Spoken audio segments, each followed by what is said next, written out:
Goal, nation's leading institute. Hello everyone, myself Saurabh Kumar, Chemistry Faculty, Goal Institute. I am going to discuss Organic Chemistry part of AITS Major Test 8. Question number 94, जो आपको दिया हुआ है match the column 1 with column 2, ठीक है। कुछ reaction दिया हुआ है और उसका कुछ नेम दिया हुआ है और मैचिंग करने के लिए आपको कह रहा है। सबसे फर्स्ट जो आपको दिया हुआ है ये एक स्टीफन रिएक्शन है। इससे पहले भी टेस्ट जो हुआ है उसमें क्वेश्चन आ चुका है कि जहां कहीं भी आपको नाइट्राइल्स दिया रहता है और अगर नाइट्राइल्स का हम लोग करते हैं stannous chloride in the presence of HCl reaction, तो सबसे पहले फॉर्मेशन जो करता है बीच में इंटरमीडिएट के रूप में वो करता है इसके केस में इमीन। ध्यान रखिएगा, इमीन पहले बनता है और जब हम इमीन का करते हैं हाइड्रोलिसिस तो आपको पता होनी चाहिए कार्बन और नाइट्रोजन के बीच में जितने बॉन्ड होते हैं उतने वाटर मॉलिक्यूल का यहाँ पे हम लोग इस्तेमाल करते हैं। इसको ब्रेक कर लेते हैं हम लोग H+ और OH- में, ओके। और इसको ब्रेक कर लेते हैं 2NH-, दो बॉन्ड है ना, कार्बन और नाइट्रोजन के बीच में जितने बॉन्ड होगा उतने पॉजिटिव चार्ज आ जाता है कार्बन के ऊपर, ओके। अब इसके ऊपर आपको करना क्या होगा, इस CH2+ के ऊपर दो वाटर मॉलिक्यूल का 2 OH- ऐड कर देंगे। और आपको ये भी पता होनी चाहिए कि एक कार्बन पे एक से ज़्यादा OH अनस्टेबल होता है, तो इसमें से एक OH- बाहर कर देता हूँ और एक H+ बाहर कर देता हूँ, तो जो बचता है RC+OH यानी कि एल्डिहाइड का फॉर्मेशन कर देता है। तो ध्यान रखिएगा, जहां कहीं भी अगर किसी नाइट्राइल्स का रिएक्शन आपको दिया हुआ रहता है stannous chloride in the presence of HCl followed by hydrolysis, तो बनता है एल्डिहाइड। इस रिएक्शन को कहा जाता है स्टीफन रिएक्शन। तो ए का इसके केस में जो होना चाहिए वो थर्ड हो जाएगा, ठीक है। बी देखो ये क्या कह रहा है, ये आपको दिया हुआ है बेंजीन डाइजोनियम क्लोराइड और इस बेंजीन डाइजोनियम क्लोराइड का reaction copper metal in the presence of HBr, तो फॉर्मेशन किया है ब्रोमोबेंजीन। इस रिएक्शन को हम लोग कहते हैं गैटरमैन रिएक्शन, ठीक है। ये गैटरमैन रिएक्शन हो गया, तो बी वाले का हो जाएगा 1।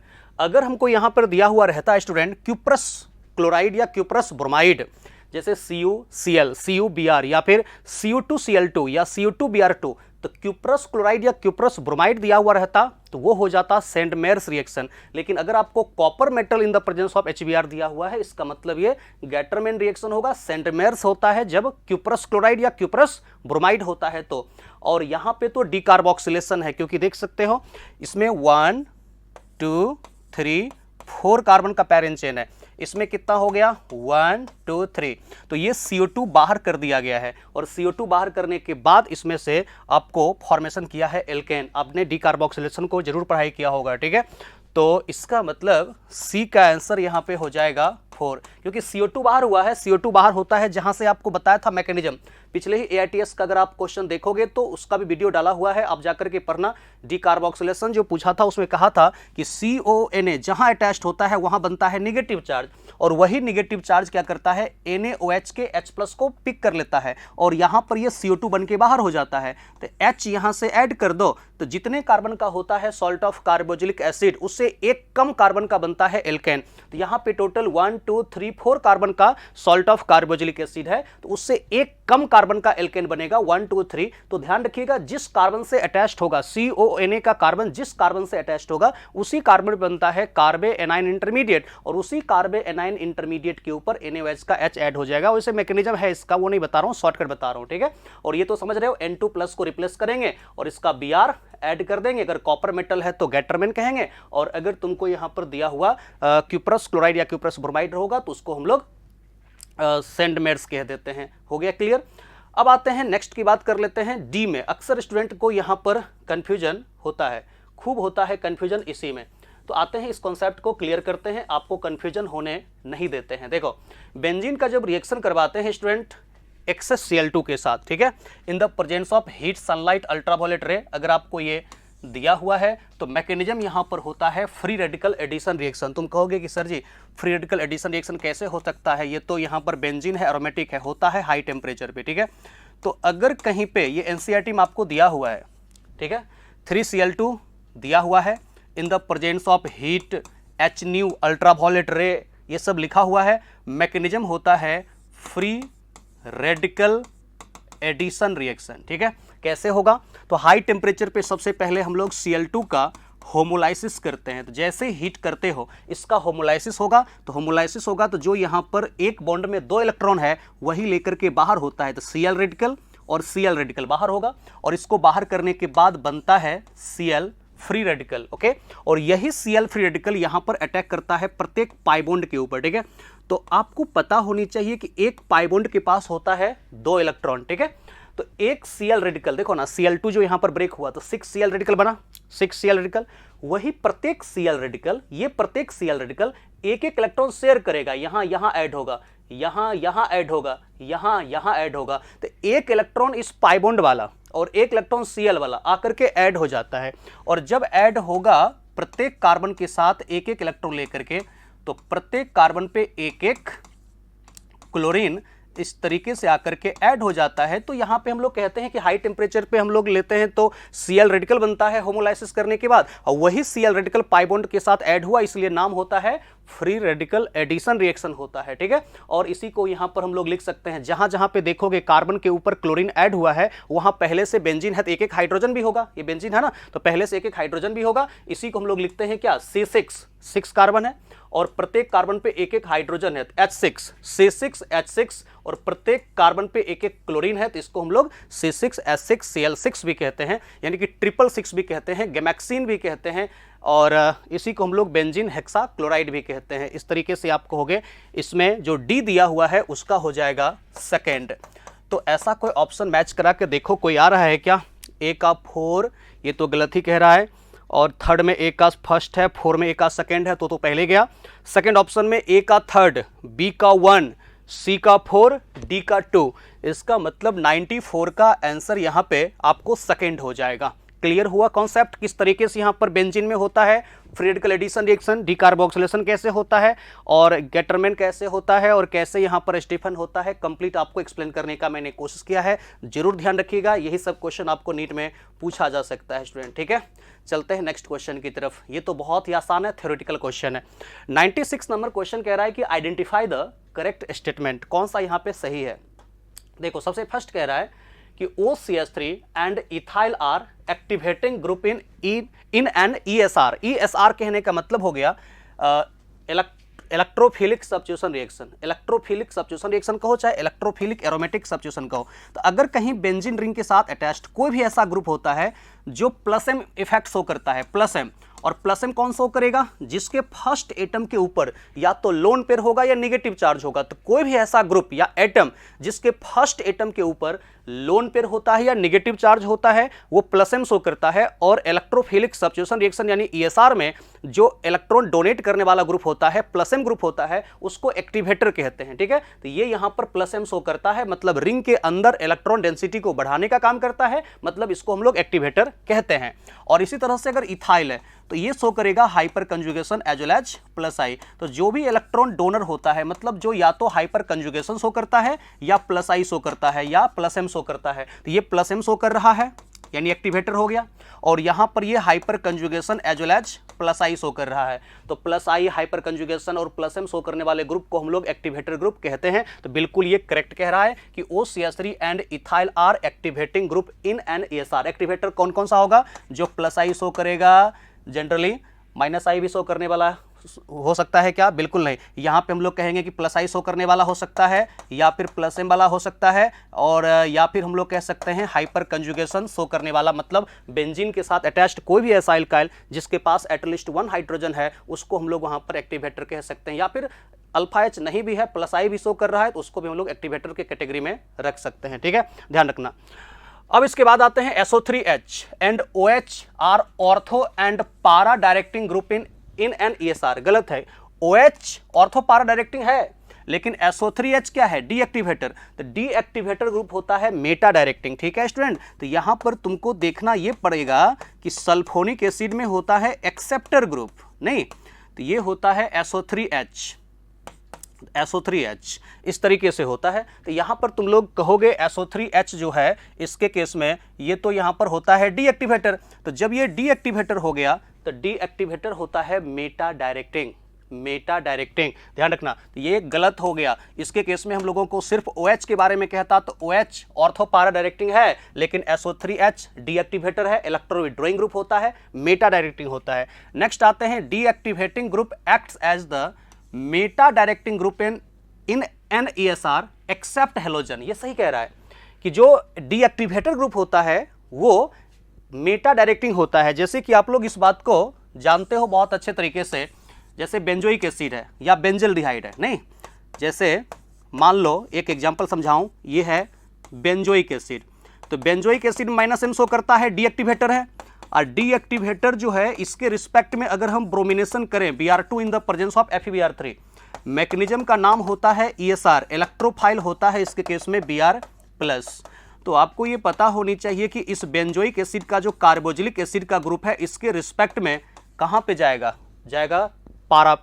मेटा पे जाएगा ब्रोमीन। इसी तरह से बेंजल्डिहाइड में कर सकते हो तुम लोग, ठीक है। तो जो भी डीएक्टिवेटर होगा जो माइनस एन शो करेगा उसके रिस्पेक्ट में इलेक्ट्रोफाइल मेटा पे जाता है। वही तो कह रहा है deactivating group act as meta directing group in NESR except halogen. और हेलोजन के बारे में आप क्या जानते हो, हेलोजन जो होता है वो एक्चुअल में डीएक्टिवेटर ग्रुप होता है, मतलब हेलोजन का -I डोमिनेंट होता है +M के ऊपर। तो जब हेलोजन का -I डोमिनेंट होता है इसका मतलब इसके केस में इसको हम लोग कहते हैं ओवरऑल डीएक्टिवेटर। लेकिन डीएक्टिवेटर होने के बावजूद भी ये ortho and para directing product देता है, ठीक है स्टूडेंट। तो यहां पर या तो ऑर्थो पे जा सकता है इलेक्ट्रोफाइल या फिर इसके रिस्पेक्ट में पारा पे जा सकता है, क्योंकि ये जो होता है -I के साथ साथ +M भी शो करता है। तो जब हम ओरिएंटेशन ऑफ प्रोडक्ट निकालते हैं तो ओरिएंटेशन ऑफ प्रोडक्ट निकालने के लिए +M लेते हैं और -I को कैंसिल आउट करता है +M ऑर्थो एंड पारा पोजीशन पे, मेटा पे कैंसिल नहीं करता है। ध्यान रखना, जब भी हमको प्रोडक्ट निकालना होगा यानी कि ऑर्थो पारा डायरेक्टिंग है कि मेटा डायरेक्टिंग है उसको कहते हैं ओरिएंटेशन ऑफ प्रोडक्ट, उसके लिए लेना है +M। तो +M के आधार पे इलेक्ट्रोनेसिटी बढ़ता है ऑर्थो एंड पारा पे, इसलिए इसका हम लोग इलेक्ट्रोफाइल अटैक करते हैं ऑर्थो पारा पे, इसलिए लिखा है एक्सेप्ट हेलोजन। हेलोजन है ओवरऑल डीएक्टिवेटर क्योंकि -I डोमिनेंट +M, लेकिन फिर भी यहां पर ऑर्थो पारा डायरेक्टिंग प्रोडक्ट देता है, लेकिन इसके अलावा और जो भी होगा उसके रिस्पेक्ट मेटा पे जाएगा। ये करेक्ट कह रहा है। उसके बाद कह रहा है कि halides are activating group in NESR, ये गलत कर रहा है, वो डीएक्टिवेटर होता है, मतलब ओवरऑल -I डोमिनेंट होता है तो इलेक्ट्रॉन डेंसिटी रिंग के अंदर घटाता है, रेट ऑफ ESR को घटाने का काम करता है हेलोजन, ठीक है। इसका मतलब A एंड C, देखो कोई ऐसा मैच कर रहा है क्या तुमको, A एंड C ओनली हो जाएगा, आंसर इसका थर्ड हो जाएगा, ठीक है। नेक्स्ट चलता हूं, थोड़ा आराम से देखना क्वेश्चन सबको। नेक्स्ट ये तो बहुत आसानी से बना सकता हूं, which of the following compound is oxidised to a ketone by chromic acid. Chromic acid होता है स्ट्रॉन्ग ऑक्सीडाइजिंग एजेंट, ये H2CrO4 होता है, ठीक है।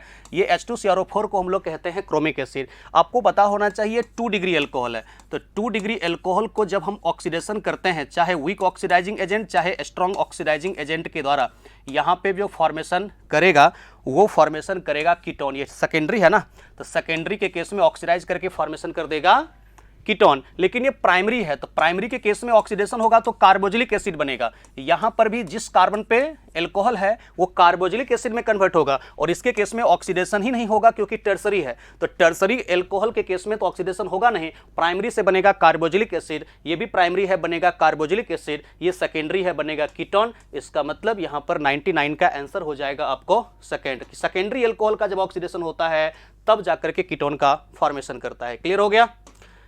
नेक्स्ट चलता हूं क्वेश्चन की तरफ। 99 के बाद आते हैं 103। आसान क्वेश्चन है, कुछ नहीं है, दिखाता हूं आपको कैसे। आपको लग रहा होगा कि सर क्या बात कर रहे हैं।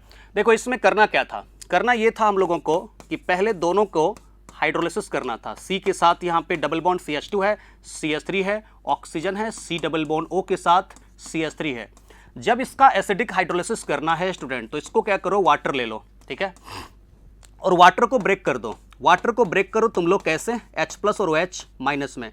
याद रखना जब भी कभी ईस्टर एमाइड एसिड हैलाइड और एसिड एनहाइड्राइड का रिएक्शन होता है उसके केस में मैकेनिज्म का नाम होता है न्यूक्लियोफिलिक एडिशन एलिमिनेशन रिएक्शन। तो क्या करोगे, OH- ऐड होगा CO+ के साथ। ये शॉर्टकट तरीका बता रहा हूं, OH- को CO+ के साथ ऐड करो और ये माइनस ओपन हो जाएगा, तो O- के साथ H+ जाएगा, तो O- के साथ H+ जाएगा तो CH2 डबल बॉन्ड C और O- के साथ क्या हो गया, OH, और ये हो गया CH3, और फिर इसके केस में बाहर हो गए एक CH3, C double bond O OH minus add हो गया एसिटिक एसिड। लेकिन आपको पता है क्या, यहां पर हो जाएगा इसके केस में टॉटोमेरिज्म। अब ये टॉटोमेरिज्म क्यों होगा? टॉटोमेरिज्म इसलिए होगा स्टूडेंट क्योंकि यहां पर कार्बन कार्बन डबल बॉन्ड के साथ डायरेक्टली अटैच्ड OH है, और जहां कहीं भी अगर कार्बन कार्बन डबल बॉन्ड के साथ डायरेक्टली अटैच्ड OH होता है उसको हम लोग कहते हैं इनॉल फॉर्म, और इनॉल फॉर्म अनस्टेबल होता है कीटो से। तो जहां कहीं इस प्रकार के ओपन चेन स्ट्रक्चर में अगर कार्बन कार्बन डबल बॉन्ड के साथ अटैच्ड OH है, इसको इनॉल फॉर्म कहते हैं। ये तुरंत यहां O के साथ अटैच्ड हाइड्रोजन 2 इलेक्ट्रॉन देगा, बनाएगा C डबल बॉन्ड O। अब बगल में जो पाई बॉन्ड है उसका इलेक्ट्रॉन ट्रांसफर हो जाएगा, बनेगा CH2 माइनस। तो यही CH2 माइनस इस H प्लस को पिक कर लिया तो बदल गया CH3 में, बदल गया। यही H प्लस यहां से जो निकला ये C डबल बॉन्ड O बना दिया, ये यहां पे CH2 माइनस H प्लस को पिक कर लिया और ये हो गया C डबल बॉन्ड O, और यहां पे नीचे अटैच्ड क्या है CH3, यानी कि जो फॉर्मेशन किया है इसके केस में इसको हम लोग कहते हैं स्टूडेंट एसीटोन। ठीक है, अच्छा लग रहा है। उसके बाद देखो Y, ये हो गया अपना X। आते हैं Y की तरफ। Y में क्या कह रहा है कि CH3 है और फिर CH है, डबल बॉन्ड CH है एंड फिर से एक ऑक्सीजन भी है और C डबल बॉन्ड O के साथ CH3 है। फिर से वही सब काम हम लोगों को करना है, एक वाटर मॉलिक्यूल इसके केस में लेना है और ईस्टर का जब वाटर के साथ रिएक्शन करवाते हैं न्यूक्लियोफिलिक एडिशन एलिमिनेशन रिएक्शन होता है। मतलब क्या, न्यूक्लियोफाइल का एडिशन और ये लिविंग ग्रुप का एलिमिनेशन। तो फिर से हम लोग वाटर को ब्रेक कर लेते हैं, कैसे? H प्लस और OH माइनस में, और यही OH माइनस यहाँ पर ऐड होता है CO प्लस के साथ और ये OH माइनस बाहर हो जाएगा, O माइनस यहाँ से H प्लस को लेकर के OH बन के बाहर होगा।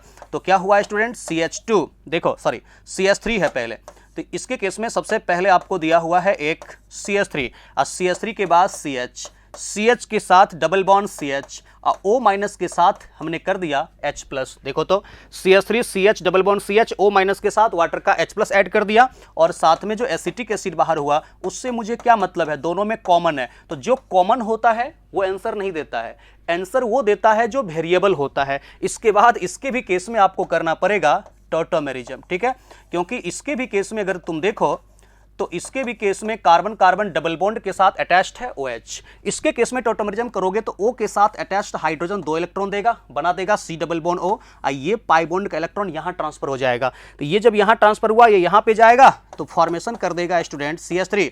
ये H प्लस यहां आएगा तो एक H पहले से था, एक H और हो गया CH2 हो गया, और फिर इसके केस में C और एक H पहले से है और ये 2 इलेक्ट्रॉन दिया तो C डबल बॉन्ड OH, ये फॉर्मेशन कर दिया प्रोपेनल यानी कि एल्डिहाइड। तो ये नीचे जो फॉर्मेशन किया हम लोगों को इसको हम लोग कहते हैं प्रोपेनल। देखो अच्छे से और समझ करके लिखो, पूरी तरह से मैंने आपको सामने में सॉल्व करके रख दिया है। कोई दिक्कत आपको लग रहा है क्या? नहीं होना चाहिए दिक्कत। अब तुम सोचो जरा इसके केस में क्या क्या हो सकता है। 2,4-DNP क्या डिस्टिंग्विश हो सकता है? कह रहा है कैन बी डिफरेंशिएटेड बाय, किसके द्वारा तुम डिफरेंशिएट कर सकते हो? तो यहां पे 2,4-DNP टेस्ट मतलब 2,4-डाइनाइट्रोफिनाइल हाइड्रोजन के साथ सारे के सारे एल्डिहाइड और सारे के सारे कीटोन करता है।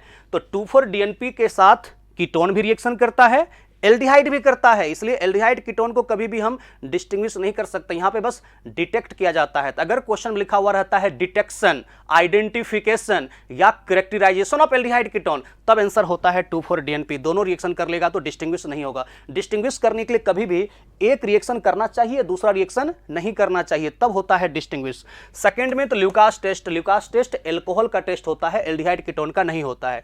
NaHSO3 के साथ भी रिएक्शन दोनों का हो जाएगा। NaHSO3 के साथ कीटोन का भी रिएक्शन हो जाएगा क्योंकि C डबल बॉन्ड O के साथ मिथाइल है। तो पढ़ाया हुआ है आप लोगों को कि जब भी कोई ऐसा कीटोन जहां C डबल बॉन्ड O के साथ कम से कम एक मिथाइल है तो वो NaHSO3 के साथ रिएक्शन कर लेता है और एल्डिहाइड सारे के सारे रिएक्शन कर लेता है। तो यहाँ पे बना है क्या? प्रोपेनल। तो रिएक्शन कर ही लेगा, तो दोनों रिएक्शन कर लेगा, नहीं होगा। आंसर हो जाएगा 4, क्योंकि यहां पर तुम देखोगे फेहलिंग टेस्ट जो होता है कीटोन नहीं देता है, कीटोन नहीं देता है। फेहलिंग्स रिएजेंट जो होता है ये एक माइल्ड ऑक्सीडाइजिंग एजेंट है जो कीटोन को ऑक्सीडाइज नहीं करता है, चाहे एरोमेटिक एल्डिहाइड को भी नहीं करता है। और ये एलिफैटिक एल्डिहाइड जो प्रोपेनल बना है उसके साथ यहां पर इसका रिएक्शन हो जाएगा, यानी कि 103 का आंसर आपको जो कहना है वो इसके केस में कहना है स्टूडेंट 4। क्लियर हो रहा है? यहां तक क्लियर है? इसमें कंफ्यूजन हुआ था तुम लोगों को? मुझे बिल्कुल पता है किसी किसी को थोड़ा सा दिक्कत हुआ था। आगे चलते हैं नेक्स्ट क्वेश्चन की तरफ। 105 में कह रहा है कि the compound obtained by addition of water to an alkyne having more than 2 carbon in the presence of HgSO4 and dilute sulfuric acid at 303 Kelvin is। देखो आपको इसको देख के क्या लग रहा है, सबसे पहले तो समझो, तुमको बहुत बार पढ़ाया गया है कि जब भी कभी एल्काइन का आपको हाइड्रोलिसिस करने के लिए कह रहा है, वो भी HgSO4 और डाइल्यूट H2SO4 के प्रेजेंस में, तो सिर्फ और सिर्फ एकमात्र इथाइन ऐसा है, इथाइन वही देता है मात्र एल्डिहाइड। इथाइन को छोड़ करके जो भी एल्काइन आएगा सबके सब कीटोन देता है। तो देखिए, the compound obtained by addition of water to an alkyne having more than 2 carbon, 2 से जैसी ज्यादा कार्बन कहा तो बनेगा कीटोन। जैसे कि तुम देखो, अगर 2 कार्बन तक हम लोग एल्काइन लेते हैं तो 2 कार्बन का एल्डिहाइड बनेगा। इसका हम लोग वाटर के साथ रिएक्शन करवाते हैं और इन द प्रेजेंस ऑफ HgSO4 का हम लोग लिखते हैं Hg2+ और H2SO4 का लिखते हैं H+। तो वाटर को यहां से इसके साथ हम लोग ब्रेक कर लेते हैं और ब्रेक करके जहां मन वहां ऐड कर सकते हैं, क्योंकि ये अभी एल्काइन सिमेट्रिकल है। तो मान लो H+ यहां ऐड हुआ CH2 और इसके साथ इसमें ऐड हो गया OH- और कार्बन कार्बन डबल बॉन्ड के साथ OH अनस्टेबल होता है तो टॉटोमेरिज्म होगा। O के साथ H यहां पे आया, 2 इलेक्ट्रॉन ये यहां ट्रांसफर हो गया, इसका मतलब ये H+ यहां गया तो ये CH3 हो गया और C डबल बॉन्ड O के साथ H, 2 कार्बन का क्या बनेगा, ये बनेगा एल्डिहाइड। लेकिन जैसे ही 2 से ज्यादा कार्बन का एल्काइन लेते हैं, यानी 2 से ज्यादा कार्बन का अगर हम कार्बोनिल बनाते हैं तो निश्चित रूप से यहां पर कीटोन का ही फॉर्मेशन करेगा। कभी भी आपको यहां पर एल्डिहाइड अब नहीं बन सकता है, क्योंकि इसके केस में अब लगने लगता है मार्कोनी-कॉप्स रूल। ठीक है स्टूडेंट, तो मार्कोनी-कॉप्स रूल के अकॉर्डिंग जब यहां पे मार्कोनी-कॉप्स रूल हम लोग अप्लाई करते हैं तो according to Markovnikov's rule negative part वहां जाएगा जहां H की संख्या कम है या तो है ही नहीं। तो इसके केस में बीच वाले कार्बन पे OH- जाएगा और जहां एक H है वहां पर एक H+ जाएगा। इसमें होता है अब टॉटोमेरिज्म। तो टॉटोमेरिज्म होगा तो O के साथ H 2 इलेक्ट्रॉन देगा और ये वाला पाई बॉन्ड का इलेक्ट्रॉन यहां ट्रांसफर हो जाएगा तो फॉर्मेशन करेगा CH3, C double bond O and CH3। इसके अलावा तुम कार्बन बढ़ाते रहो, मार्कोनी-कॉप्स लगा करके तुम रिएक्शन करवाओगे ना, सब जगह कीटोन का ही फॉर्मेशन करेगा। चाहे तुम ले लो इसके केस में प्रोपाइन ले लो, 1 ब्यूटाइन ले लो, 1 पेंटाइन, चाहे 2 ब्यूटाइन 2 पेंटाइन, कुछ भी ले लो ना, सब में यहां पर कीटोन ही बनेगा। तो जैसे तुमको कहा कि the compound obtained by addition of water to an alkyne having more than 2 carbon, जैसे ही कहा ना स्टूडेंट 2 कार्बन तक ही एल्डिहाइड बन सकता है, एल्कोहल तो बनेगा ही नहीं, विशनल डायोल तो बनेगा ही नहीं। इसका आंसर हो जाएगा इसमें कीटोन। बात खत्म। कितने आसानी से तुम कह सकते हो। तुमको जो मैंने प्रोपाइन को लेकर के काम किया है, तुम्हारा मन करे 1 कार्बन और बढ़ा लो, 1 ब्यूटाइन 2 ब्यूटाइन करके देख सकते हो। इसी प्रकार से अगर हाइड्रोलिसिस करोगे पहले इनॉल फॉर बनेगा और उसके बाद फिर उसका तुम कर लो टॉटोमेरिज्म करके बन जाएगा कीटोन डेफिनेटली। ठीक है, मात्र इथाइन से बनता है, वो भी एसिटाल्डिहाइड, उसके बाद सब देता है कीटोन। अब आते हैं ग्लूकोज का रिएक्शन Br2 वाटर। बहुत सुंदर क्वेश्चन, ये तो डायरेक्ट एनसीईआरटी में हम लोगों को दिया हुआ है। CHO CHOH का होल 4 एंड CH2OH। करना क्या है, सबसे पहले इसके केस में bromine in the presence of water, ये जो होते हैं bromine in the presence of water, इसको कहा जाता है माइल्ड ऑक्सीडाइजिंग एजेंट। ठीक है स्टूडेंट, ये माइल्ड ऑक्सीडाइजिंग एजेंट सिर्फ एल्डिहाइड को ऑक्सीडाइज करता है, लेकिन एल्कोहल, यहाँ पर एल्कोहल को चाहे कीटोन को ऑक्सीडाइज नहीं करता है। तो कीटोन को जब ऑक्सीडाइज ये करेगा ही नहीं, इससे कन्फर्म होता है कि जो कार्बोनिल है ग्लूकोज के अंदर वो एल्डिहाइड है, ये सिर्फ एल्डिहाइड को ऑक्सीडाइज करने का कैपेसिटी रखता है। तो ग्लूकोनिक एसिड का फॉर्मेशन करेगा। तो देख लो ग्लूकोनिक एसिड और किसमें है, फर्स्ट ऑप्शन ही तो दिख रहा है। अरे कितना आसान है, फर्स्ट ऑप्शन ही देख रहा है जिसमें कि ग्लूकोनिक एसिड है। नीचे CH2OH का ऑक्सीडेशन नहीं होगा, वो नाइट्रिक एसिड रहेगा तब होता है, नीचे भी ऑक्सीडेशन ऊपर भी ऑक्सीडेशन। नाइट्रिक एसिड है नहीं, यहाँ तो ब्रोमीन वाटर है जो कि माइल्ड मतलब वीक ऑक्सीडाइजिंग एजेंट है, सिर्फ एल्डिहाइड को ऑक्सीडाइज करता है। ये यहाँ पर प्राइमरी एल्कोहल को या सेकेंडरी एल्कोहल को चाहे कीटोन को ऑक्सीडाइज नहीं करता है। ठीक है, तो हमको लगता है कि यहां पर फर्स्ट ऑप्शन ही सही हो जाएगा। तो कहोगे कि सर जी थोड़ा सा वो आगे का रिएक्शन दिखा दीजिए। दिखा देता हूं ये वाला कैसे यहां पर होता है रिएक्शन। एसिटिक एनहाइड्राइड के साथ रिएक्शन है, तो जानते हो इससे क्या कंफर्म होता है। एसिटिक एनहाइड्राइड से हम लोग कंफर्म करते हैं कि ग्लूकोज में 5 एल्कोहल ग्रुप है, तो इसमें हम लोग करते क्या है, 5 एसिड एनहाइड्राइड ले लेते हैं, एसिटिक एनहाइड्राइड। इसको ओपन कर देता हूं मैं, तो CH3CO का होल 2 है ना, उसी को यहां पे लिख देते हैं 2 बार। तो CH3CO का होल 2O, CH3CO दोनों साइड, अब बीच में ऑक्सीजन, और इसके भी केस में जो मैकेनिज्म होता है स्टूडेंट वो होता है न्यूक्लियोफिलिक एडिशन और एलिमिनेशन रिएक्शन। तो कैसे करोगे, एल्कोहल को ब्रेक कर दो, O minus H plus, O minus H plus, यही O माइनस आकर के ऐड होगा किसी भी डायरेक्शन से, दोनों साइड सेम है ना, तो न्यूक्लियोफिलिक एडिशन एलिमिनेशन, एक यहाँ भी है, 5 हमने मॉलिक्यूल लिया है, 4 यहाँ पर यूज हो गया, एक यहाँ से यूज होगा, न्यूक्लियोफिलिक एडिशन एलिमिनेशन हो गया। तो न्यूक्लियोफिलिक एडिशन एलिमिनेशन होगा तो ऊपर एल्डिहाइड इस बार ऐसे ही रहेगा CH, और CH के साथ O माइनस जाकर के ऐड हुआ है C डबल बॉन्ड O के साथ CH3 का होल 4, एंड साथ में इसके केस में हो गया CH2O and C double bond O and CH3, ऐसा हो जाएगा। इसी को हम लोग ग्लूकोज पेंटा एसीटेट कहते हैं। इससे कंफर्म होता है ग्लूकोज के पास 5 एल्कोहल ग्रुप है। इसके साथ अगर पूछेगा और क्या निकलेगा तो 5 molecule CH3 C double bond O and O minus के साथ H प्लस यानी एसिटिक एसिड बाहर हो जाता है। तो देख सकते हो यही तो आया है ना, CHO CHO COCH3 का होल 4 और CH2O COCH3 है ना, ग्लूकोज पेंटा एसिटेट इसी को कह देते हैं। तो 109 का आंसर हो जाएगा 1। Bromine water mild oxidizing agent होता है, ग्लूकोनिक एसिड का फॉर्मेशन करेगा और एसिटिक एनहाइड्राइड के साथ यहां पर तुमको ग्लूकोज पेंटा एसिटेट का फॉर्मेशन कर देगा। बात खत्म।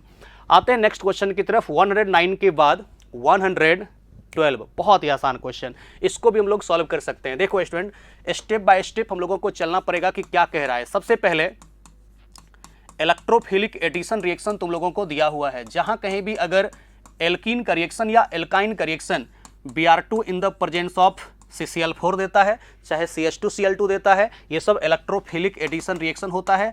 साइक्लिक ब्रोमोनियम यानी साइक्लिक हेलोनियम आयन इंटरमीडिएट बनता है, और फाइनली जिस 2 कार्बन पे तुमको दिया हुआ है यहां पर कार्बन कार्बन डबल बॉन्ड, उसी पे एक एक ब्रोमीन को ऐड कर दिया। फर्दर एल्कोहलिक KOH है, तो एल्कोहलिक KOH के साथ क्या होते हैं, एल्कोहलिक KOH के साथ होते हैं E2 पाथवे। तो क्या करेंगे, कहीं से भी एक निकाल दो Br माइनस, बगल में से एक H प्लस, जैसी निकाला तो CH3CH डबल बॉन्ड C, और इसमें एक Br अभी बचा हुआ रह गया है। कैसे, अरे भैया ऐसे करोगे तो कैसे चलेगा, यहां से एक KBr निकला ना, ये K प्लस निकाला यहां से Br माइनस, OH माइनस निकाला H प्लस, तो ये बाहर हो गया। अब फर्दर इसका रिएक्शन करा दो एक और NaNH2 के साथ, सोडामाइड के साथ, तो कैसे ब्रेक होगा, NH2 माइनस बगल वाले कार्बन से H प्लस निकालेगा, एक यहां से Br माइनस निकालेगा, इसमें भी E2 पाथवे होता है। तो E2 पाथवे जैसे ही होगा तो अब बन जाएगा कार्बन कार्बन के बीच में ट्रिपल बॉन्ड, नहीं, और साथ में इसमें से बाहर हो गया एक NaBr और एक बाहर हो गया अमोनिया मॉलिक्यूल। देखो जब भी कभी तुमको विशनल डाइहैलाइड हो और विशनल डाइहैलाइड का रिएक्शन अगर आपको दिया हुआ रहता है एल्कोहलिक KOH और फिर दिया हुआ रहता है NaNH2 के साथ, तो समझ जाना जिस 2 कार्बन के बीच में हेलोजन है उसी के बीच में ट्रिपल बॉन्ड का फॉर्मेशन करेगा। KOH के साथ एक बार BRH निकला, फिर NaNH2 के साथ एक BRH निकला, ट्रिपल बॉन्ड बनेगा। और इसका जब भी तुमको इस प्रकार से रिएक्शन देता है कि रेड हॉट आयरन ट्यूब, इसमें होता है पॉलीमराइजेशन। तो पॉलीमराइजेशन होगा तो कैसे होगा मैं थोड़ा आपको दिखाना चाहता हूं, देखोगे कैसे होता है। तो इसमें एक्चुअल में लगता है 3 मॉलिक्यूल, 3 मॉलिक्यूल यहां पर यूज होता है, एक्चुअल में ट्राइमर का फॉर्मेशन करता है। तो ये एक्चुअल में क्या है, 2 ब्यूटाइन, 1 2 3 4 है ना, तो 2 ब्यूटाइन है। तो 2 ब्यूटाइन ऐसा दिया हुआ है, C triple bond C and CH3 and CH3 ऐसा हो गया, और फिर इसके बाद भी C ट्रिपल बॉन्ड C है और फिर इसके साथ CH3 एंड CH3 है।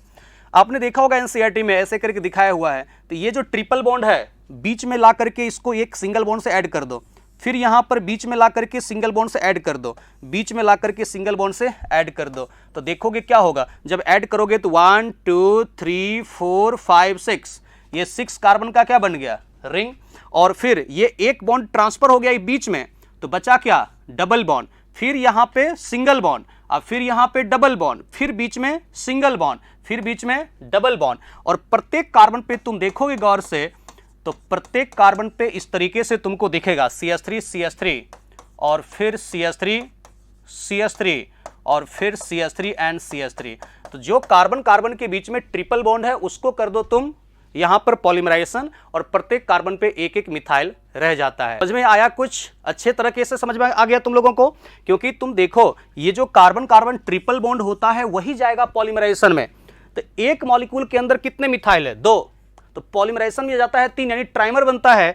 तो 3 मॉलिक्यूल के अंदर हो गया 6 मिथाइल। तो 6 मिथाइल रहेगा तो प्रत्येक कार्बन पे रहेगा ना, देख लो ना, प्रत्येक कार्बन पे मिथाइल है। इसी तरीके से यहां पर होता है ट्राइमर का फॉर्मेशन। तो पॉलीमराइजेशन लास्ट में करा देते हो। तो पहले इलेक्ट्रोफिलिक एडिशन, फिर E2 पाथवे, फिर E2 पाथवे बना दिया एल्काइन। एल्काइन का रेड हीट आयरन ट्यूब के साथ हीट करोगे तो 1 2 3 5 6 हेक्सा मिथाइल बेंजीन ऐसा यहां पर फॉर्मेशन कर देगा।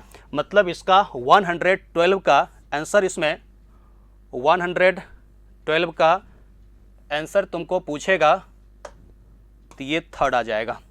देख लो, अच्छे से देखते चलना सारे क्वेश्चन को, कुछ इसमें ऐसा बात नहीं है जो कि तुमको दिक्कत करे। क्लियर हो गया? आगे चलो। Next question 114, the best method for synthesis of given ether by Williamson's ether synthesis is. Williamson's ether synthesis के द्वारा हमको ईथर बनाना है। आप जानते हो SN2 पाथवे होता है वहां पर। लेकिन जरा सोचो, क्या फर्स्ट वाले से ईथर बन सकता है? क्या नहीं बन सकता है? क्यों? क्योंकि ये जो आपको है ना विनाइल ब्रोमाइड है, कभी भी विलियमसन्स ईथर सिंथेसिस में जो एल्काइल हैलाइड होना चाहिए, उस एल्काइल हैलाइड का halogen carbon carbon double bond के साथ डायरेक्टली अटैच नहीं होना चाहिए। जहां कहीं भी कार्बन कार्बन डबल बॉन्ड या कार्बन कार्बन ट्रिपल बॉन्ड के साथ हेलोजन डायरेक्टली अटैच्ड होता है, वहां पे कभी भी न्यूक्लियोफिलिक सब्स्टिट्यूशन रिएक्शन होता ही नहीं है। ना ही वहां पर SN1 होता है, ना ही SN2 होता है। तो यहां पर हेलोजन का लोन पेयर रेजोनेंस में इन्वॉल्व है। इसके केस में कभी भी SN1 या SN2 या न्यूक्लियोफिलिक सब्स्टिट्यूशन होगा ही नहीं इसके केस में। ठीक है, तो नहीं होगा इसके केस में आपको रिएक्शन। तो ये हो गया काम से। सेकंड भी नहीं होगा, क्योंकि हमको देख रहे हो यहां पर क्या है, एक तरफ कार्बन कार्बन डबल बॉन्ड है, इसमें दोनों में से कहीं भी एक तरफ भी कम से कम देखो तो कार्बन कार्बन डबल बॉन्ड है क्या? ये रिएक्शन होगा, रिएक्शन होगा। लेकिन यहां पर क्या होगा? CH3 CH2, बीच में ऑक्सीजन, अब फिर आ जाएगा CH2 CH3, मतलब यहां पे बन जाएगा डाई इथाइल ईथर बन जाएगा। जबकि हमको एक तरफ होना चाहिए carbon carbon double bond, vinyl होना चाहिए। ठीक है, ये बिल्कुल सही है। कैसे? आप देखो यहां पर क्या होगा। अरे इसमें जो हेलोजन अटैच्ड है ना, वो halogen carbon carbon single bond के साथ अटैच्ड है। ओके, और ये जो आपको दिख रहा होगा ये O and CH double bond CH2, ऐसा रिएक्शन यहां पर हो सकता है। बस हमको देखना है हेलोजन, कि जहां से हेलोजन निकलने वाला है एल्काइल हैलाइड से, वो कार्बन कार्बन डबल बॉन्ड के साथ डायरेक्टली अटैच नहीं होना चाहिए। तो यहां तो रिएक्शन हो ही जाएगा। और जब रिएक्शन हो जाएगा ना तो SN2 पाथवे से होगा। पूछेगा रिएक्शन का पाथवे, प्राइमरी है, स्ट्रॉन्ग न्यूक्लियोफाइल है, तो CH3 CH2 O के साथ CH and double bond CH2। और इसमें तो देख सकते हो फिर से ये दोनों का दोनों ONA ही है, तो आपस में रिएक्शन थोड़ी करेगा। ये तो गया काम से। मतलब आंसर इसका जो होगा वो 3rd होगा। हेलोजन को आपको देखना है कि हेलोजन जो होना चाहिए वो वहां पे कार्बन कार्बन डबल बॉन्ड या ट्रिपल बॉन्ड के साथ डायरेक्टली अटैच्ड नहीं होना चाहिए। ठीक है, जैसे इसमें अटैच्ड है इसलिए रिएक्शन नहीं हुआ, लेकिन इसमें रिएक्शन हो गया। जैसे कि आप लोग देखते हो, अगर हम लोग रिएक्शन करवाते हैं ना, ये सोडियम फिनॉक्साइड ये है ना, तो सोडियम फिनॉक्साइड का रिएक्शन जैसे मिथाइल ब्रोमाइड के साथ हो जाता है। लेकिन अगर हमको यहां पर दिया हुआ रहता है इस तरीके से कि हेलोजन अटैच्ड होता है और यहां पर CH3ONA दिया हुआ रहता है, तो यहां पे रिएक्शन नहीं होता है। लेकिन इसके केस में आपने देखा होगा कि SN2 पाथवे होता है, और SN2 पाथवे होने के बाद इसमें एनिसोल का फॉर्मेशन कर देता है। नहीं, तो ये इस तरीके से हम लोगों ने बना दिया SN2 पाथवे से। वही सब कुछ तो दिया हुआ है यहाँ पर। तो 114 का आंसर भी जो हो जाएगा वो 3rd हो जाएगा। क्लियर हो गया? आगे चलो। नेक्स्ट क्वेश्चन आपको फिर से एक मैचिंग वाला दिया है कि 117 में match the column 1 with column 2। बहुत आसान है। ये है प्राइमरी एमीन।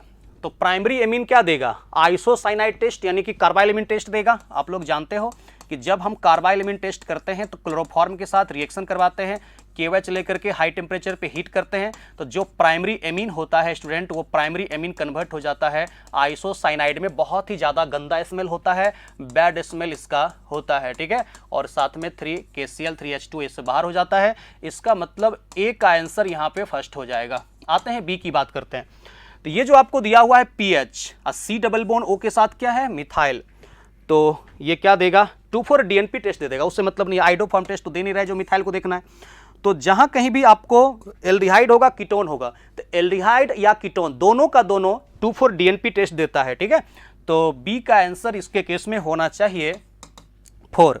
बी का 4 हो जाएगा 2,4 DNP। याद रखना जब भी पूछे तुमको तो कहना कि एल्डिहाइड कीटोन दोनों रिएक्शन कर सकता है। एल्डिहाइड कीटोन का डिटेक्शन, आइडेंटिफिकेशन या कैरेक्टराइजेशन करने के लिए 2,4 DNP का इस्तेमाल करते हैं। सी में है फिनॉल। फिनॉल देता है कॉलवेज रिएक्शन या रिमेटामिन रिएक्शन, ये आपको पढ़ा चुका हूं, पहले भी बहुत सारे टेस्ट में आ चुका है, ठीक है। तो सी का 2 हो जाएगा। और ये एमाइड है, एमाइड देता है क्या, हॉफमैन ब्रोमाइड डिग्रेडेशन देता है, तो डी का आंसर हो जाएगा 3rd।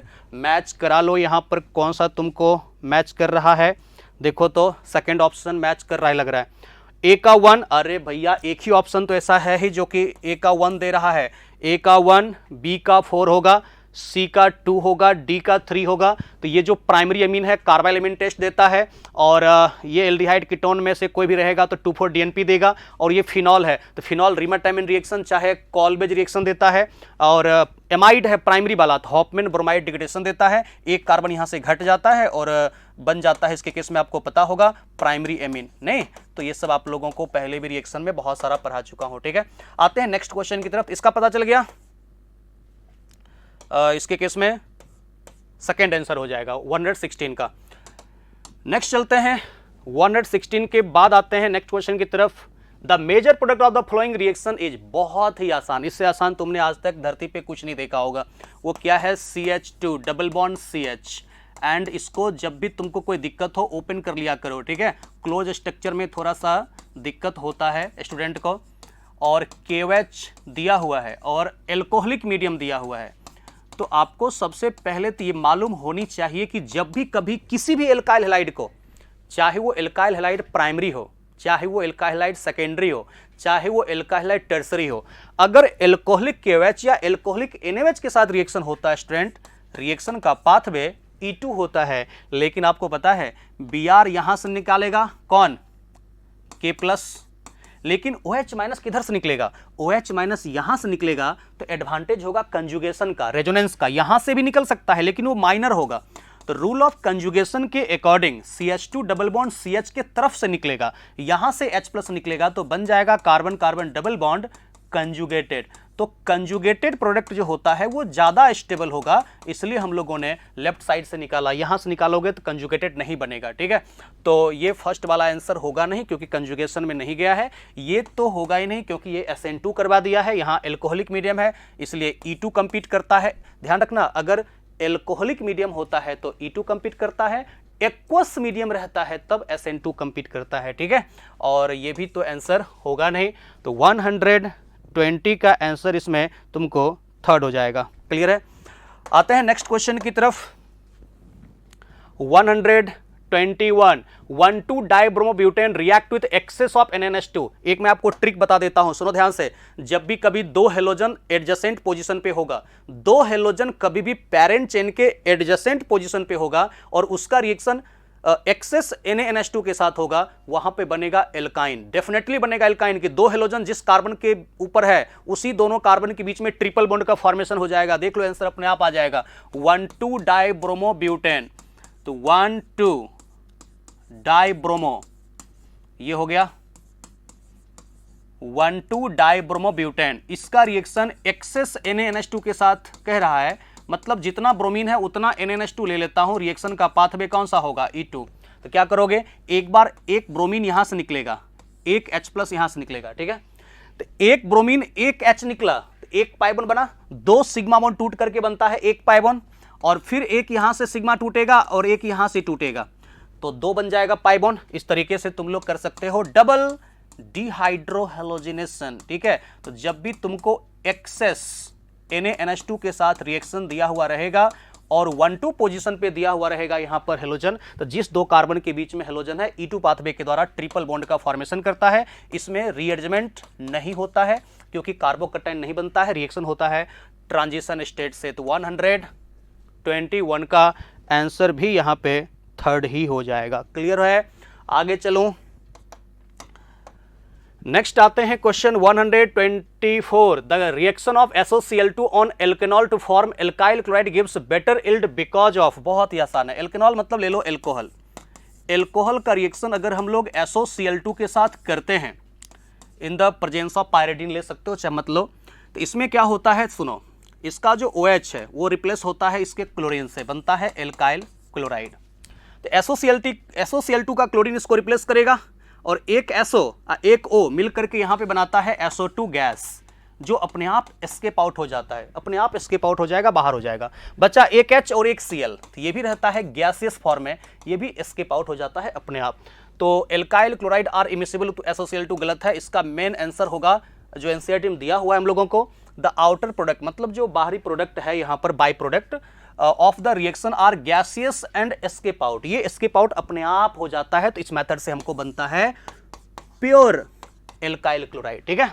और ये सब नहीं होगा इसके केस में। 124 का आंसर सेकेंड हो जाएगा, gaseous SOCl2 and HCl escape out from solution. अब देखो 125 में कह रहा है कि pK value of phenol is phenol is 15.9, गलत।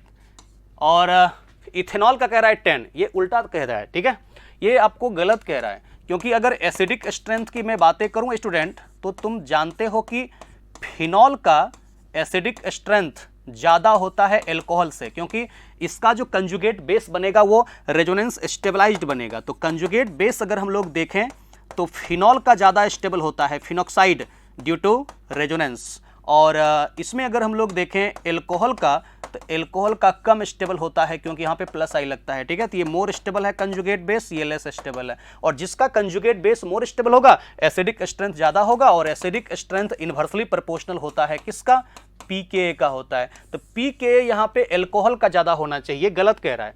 Reason phenol is stronger acid than ethanol, ये तो रीजन सही है, ठीक है, एसर्शन गलत है। तो assertion is false but reason is true. तो ध्यान इस बातों को आप लोगों को रखना है हमेशा कि जब भी इस तरह के क्वेश्चन दे एल्कोहल और फिनॉल का एसिडिक स्ट्रेंथ, तो फिनॉल ज़्यादा एसिडिक होगा कंपेयर टू एल्कोहल। क्लियर हो गया? चलते हैं आगे नेक्स्ट क्वेश्चन की तरफ। बहुत इंपॉर्टेंट एक क्वेश्चन हम लोगों के सामने अब आ गया है 128। एक है एसिटल्डिहाइड और एक है प्रोपेनल, इनमें से कौन नहीं बन सकता है? तो बहुत सारा तरीका है, मैं सिखाता हूं। In this reaction which of the flowing product can't be formed. सुनो, एक है एसिटल्डिहाइड, एक है प्रोपेनल, दोनों के पास अल्फा हाइड्रोजन है। तो टोटल यहां पे प्रोडक्ट कितना बनेगा? 4 बनेगा, टोटल 4 बनेगा। कैसे? 2 बनेगा सेल्फ, 2 बनेगा क्रॉस। तो एक बार अपना क्या करते हैं, एक बार अपना एसिटल्डिहाइड का रिएक्शन अपने ही दूसरे मॉलिक्यूल के साथ करते हैं। तो सुनो कैसे निकाला जाता है। 2 मॉलिक्यूल अपना ले लेना, अपने आप को सेल्फ कराने के लिए रिएक्शन। तो इसका इसी का 2 मॉलिक्यूल लेंगे, एक मॉलिक्यूल में से निकाल देना ऑक्सीजन और दूसरे मॉलिक्यूल में से निकाल देना 2 अल्फा हाइड्रोजन।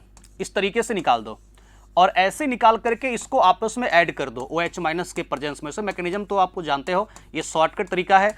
एक में से निकाल दिया यहां पर ऑक्सीजन, दोनों एक में से निकाल दिया अल्फा H, ये वाटर बाहर करके बना दिया।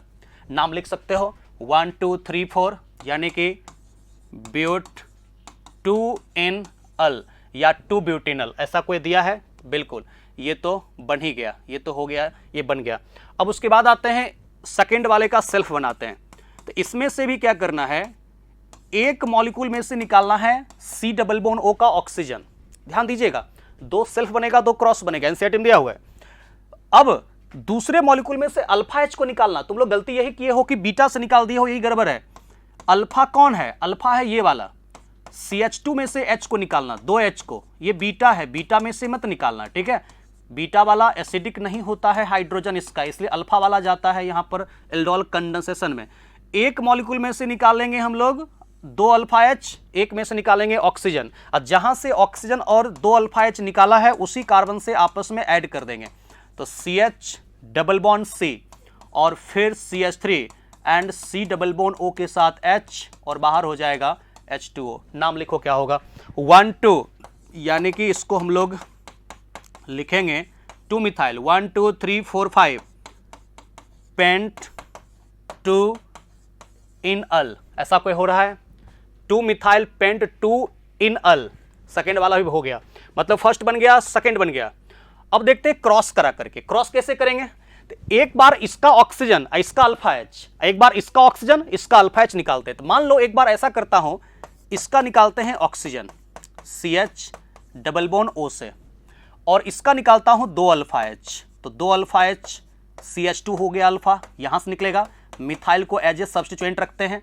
तो इस बार हमने ऐसा किया कि OH माइनस के रिस्पेक्ट में हीट किया, तो एसिटल्डिहाइड में से निकाल दिया ऑक्सीजन और प्रोपेनॉल से निकाल दिया 2 अल्फा H। तो जो बचा उसको कंबाइन करो ना, CH3 फिर CH डबल बॉन्ड के साथ C एंड फिर CH3 and C double bond O के साथ H, यही होगा CH3 CH double bond C, CH3 C double bond, नाम क्या होगा 1 2 3 4, तो 2 methyl, very good, 1 2 3 4, 2 methyl but 2 enal, ऐसा है क्या, 2 मिथाइल ब्यूट 2 इनअल। अरे भैया 1 हो गया, 2 हो गया, 4 हो गया, इसका मतलब मुझे लगता है डेफिनेटली यहां पर आपको थर्ड आंसर होगा। क्यों, एक बार मैंने एसिटल्डिहाइड से निकाला ऑक्सीजन क्रॉस करने में और इसमें से निकाला प्रोपेनॉल में से 2 अल्फा H, इसका उल्टा करो, अब इसमें से निकालता हूं मैं, इसमें से निकालता हूं ऑक्सीजन को, CH डबल बॉन्ड O में यहां से निकाल दिया, इसमें से निकालता हूं 2 अल्फा H को। ये डायरेक्ट एक स्टेप में रिएक्शन तुम लोग करा सकते हो, ठीक है। अब क्या करना, यहां एसिटल्डिहाइड में से निकाल दिया, अब तुम सोचो इसमें से क्या हो सकता है, जैसे ऐसा तुमने कांड किया, अब OH माइनस के रिस्पेक्ट में हीट जब किया तो CH3 CH2, अरे भैया जगह थोड़ा कम पड़ रहा है, कोई बात नहीं, नीचे लिख दो इसको, CH3 CH2 CH double bond CH C double bond OH, क्या नाम होगा 1 2 3 4 एंड 5, नाम क्या होगा, इसके केस में होगा पेंट 2 इनल, ये क्या कर दिया है हेक्स 3 इनल। देखो तो 4 प्रोडक्ट यहां पे बनेगा, एक बनेगा ब्यूट 2 इनल, एक बनेगा 2 मिथाइल पेंट 2 इनल, एक बनेगा 2 मिथाइल ब्यूट 2 इनल और एक बनेगा यहां पर पेंट 2 इनल। क्या यहां पर कोई हेक्स 3 इनल बन सकता है क्या, नहीं, तो वही तो पूछ रहा है, in this reaction which of the flowing product can't be formed, इसमें आंसर हो जाएगा थर्ड, इसमें किसी भी सिचुएशन में नहीं बन सकता है। बनाने का ट्रिक आपको बता दिया, हीट जब लिखा हुआ है तो होगा एल्डोल कंडेंसेशन, एक बार अपने ही मॉलिक्यूल से निकालेंगे O, अपने ही मॉलिक्यूल में से 2 अल्फा H, इसका भी अपने ही मॉलिक्यूल से ऑक्सीजन, अपने ही मॉलिक्यूल से 2 अल्फा H, फिर क्या करेंगे, इसका ऑक्सीजन, इसका 2 अल्फा H, फिर क्या करेंगे, इसका ऑक्सीजन, इसका 2 अल्फा H, ऐसे बना करके खटाखट देख लिया करो। हो गया क्लियर, आगे चलो, अच्छे से लिख लो, यहां पर समझना, ये सब बहुत ही स्मार्ट क्वेश्चन में आता है, अच्छा बनाओगे ये सब तो अच्छा रैंक आएगा, ठीक है। 130 में कह रहा है कि which of the following will undergo HBZ reaction, Hell Volhard Zelinsky reaction कौन देता है, जिसके पास एटलीस्ट 1 अल्फा हाइड्रोजन एटम होता है, मतलब अल्फा हेलो कार्बोजिलिक एसिड का फॉर्मेशन यहां पर होता है। तो ये आपको कार्बोजिलिक एसिड दिया हुआ है, इसका रिएक्शन हम लोग कराते थे X2 in the presence of red phosphorus followed by hydrolysis, तो क्या होता है, अल्फा H को रिप्लेस करता है हेलोजन और फॉर्मेशन करता है अल्फा हेलो कार्बोजिलिक एसिड। तो यहां पर तुमको बेंजोइक एसिड, अल्फा H नहीं है, इसमें भी देख सकते हो अल्फा H नहीं है, इसमें भी अल्फा H नहीं है, इसमें अल्फा H2 है, तो इसका मतलब HBZ रिएक्शन 130 का आंसर इसमें थर्ड हो जाएगा, ठीक है। कितना आसान है, बस अल्फा H देखना था, तो वही तो कह रहा है किसमें HBZ reaction which of the following will undergo HBZ reaction, तो जहां पर अल्फा H होगा थर्ड आंसर हो जाएगा। नेक्स्ट आते हैं the correct acidic strength order of the following is. सुनो एक बात ध्यान रखना, जिसके नाम के लास्ट में अगर एसिड लगा हुआ है वो सब एक रियल एसिड होता है, तो जिसके भी नाम के लास्ट में लगा हुआ है एसिड वो रियल एसिड होता है और उसका एसिडिक स्ट्रेंथ ज़्यादा होगा वैसे कंपाउंड से जिसके नाम के लास्ट में एसिड नहीं लगा हुआ है। तो ये कार्बोजिलिक एसिड है, ये भी कार्बोजिलिक एसिड है और वो conjugate base equivalent canonical structure बनाता है, इसलिए कार्बोजिलिक एसिड का एसिडिक स्ट्रेंथ ज्यादा होता है फिनॉल से, ठीक है। भले यहां पर तुमको क्लोरीन दिख रहा है लेकिन ये कार्बोजिलिक एसिड है तो ज्यादा एसिडिक होगा, भले इसमें तुमको लग रहा है कि मिथाइल का प्लस आई, यहाँ क्लोरीन का माइनस आई, फिर भी ज्यादा एसिडिक होगा। कार्बोजिलिक एसिड एक रियल एसिड होता है, तो जिसके नाम के लास्ट में एसिड अगर लग गया उसका एसिडिक स्ट्रेंथ जनरली ज्यादा होता है वैसे कंपाउंड से जिसके नाम के लास्ट में एसिड नहीं लगा हुआ है, इसलिए सी और डी ज्यादा एसिडिक होगा ए और बी से। अब सी और डी में क्या अंतर है, यहां पर कम से कम प्लस आई तो लग रहा है इसलिए ज्यादा एसिडिक सी, उसके बाद डी, लेकिन इसमें क्या लग रहा है माइनस आई, तो अब क्या हो जाएगा बी और उसके बाद ए। तो पहले जरूर याद रखना कि कार्बोजिलिक एसिड का कंजुगेट बेस बनाता है इक्विवेलेंट कैनोनिकल स्ट्रक्चर, इसलिए ज्यादा स्टेबल कंजुगेट बेस होता है। नीचे से भले यहां पे लगा हुआ है प्लस आई ग्रुप, फिर भी कार्बोजिलिक एसिड का एसिडिक स्ट्रेंथ ज्यादा होगा फिनॉल से, एक रियल एसिड होता है कार्बोजिलिक एसिड। सी डी बी ए ऐसा कोई ऑप्शन है? तो 100 32 का आंसर 1 हो जाएगा, C D B A। Clear. Next question 135। अरे कॉल्बेज रिएक्शन है और फिर एसिटिक एनहाइड्राइड के साथ रिएक्शन है। तुमको पता है कि जब यहाँ पे हम लोग रिएक्शन कराते हैं तो पहले क्या बनता है, सैलिसाइलिक एसिड। सैलिसाइलिक एसिड कैसा होता है, सैलिसाइलिक एसिड होता है यहाँ OH और ऑर्थो पे आकर के ऐड हो जाता है कार्बोक्सिलिक एसिड। इसका मैकेनिज्म आपको बताए हैं बहुत सारे टेस्ट में। तो ये CO2NaOH, जब भी कभी देख लेना फिनॉल है, अब फिनॉल का रिएक्शन अगर देख लेना कि कार्बन डाइऑक्साइड के साथ है अल्कलाइन मीडियम में, तो मैकेनिज्म याद रखना कि पहले मैकेनिज्म इसका होता है ESR और इलेक्ट्रोफाइल होता है इस रिएक्शन में कार्बन डाइऑक्साइड। यही कार्बन डाइऑक्साइड है इलेक्ट्रोफाइल। कैसा इलेक्ट्रोफाइल होता है, वीक होता है, ठीक है। और बनता है, इसको हम लोग कहते हैं सैलिसाइलिक एसिड या फिर इसी को कहते हैं ऑर्थो हाइड्रोक्सी या 2 हाइड्रोक्सी बेंजोइक एसिड। और इसी का रिएक्शन तुमको करने के लिए दिया है एसिटिक एनहाइड्राइड के साथ। तुमको बहुत बार बोले हैं कि एसिटिक एनहाइड्राइड या एसिड हैलाइड या एमाइड और ईस्टर के साथ न्यूक्लियोफिलिक एडिशन एलिमिनेशन होता है, और फिनॉल का जो न्यूक्लियोफिलिसिटी है वो कार्बोक्सिलिक एसिड से ज़्यादा है, इसलिए फिनॉल के साथ इसका रिएक्शन होता है और ये यहाँ से बाहर हो जाता है। और जैसे ऐसा तुमने किया ना स्टूडेंट, अब इसमें O के साथ आकर के ऐड हो गया C double bond O and CH3 और ये कार्बोक्सिलिक एसिड अपनी जगह पे रहा। साथ में ये निकलेगा CH3 C double bond O, O minus H+ ले जाएगा तो ये बाहर हो जाता है। इसको हम लोग कहते क्या है, इसको हम लोग कहते हैं स्टूडेंट एस्पिरिन।